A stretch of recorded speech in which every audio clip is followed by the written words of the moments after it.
এই জন্য বুদ্ধিমানের কাজ হলো জুমার দিন যখন আসবে বন্ধু, সব কাজ কমপ্লিট করে তুমি মসজিদে চলে যাও, যেন তোমার পিছুটা না থাকে। বলে কেন?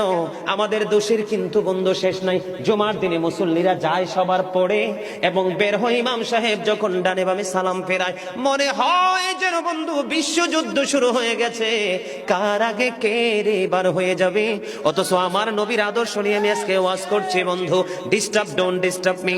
তোমরা আমি বললে আওয়াজ দিবে, নয়তো চুপ করে আলোচনা শুনবে, কারণ আজকের সময় অত্যন্ত গুরুত্বপূর্ণ।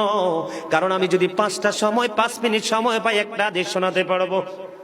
হয়তো বা এই একটা হাদিসে আপনাদের কারো না কারো হৃদয়ে ছুঁয়ে যেতে পারে, আর এটাই আপনার জীবনের জন্য, হেদায়েতের জন্য যথেষ্ট হতে পারে। বন্ধু, মুসল্লিরা যায় রে সবার পরে, বের হয়ে আসে সবার আগে।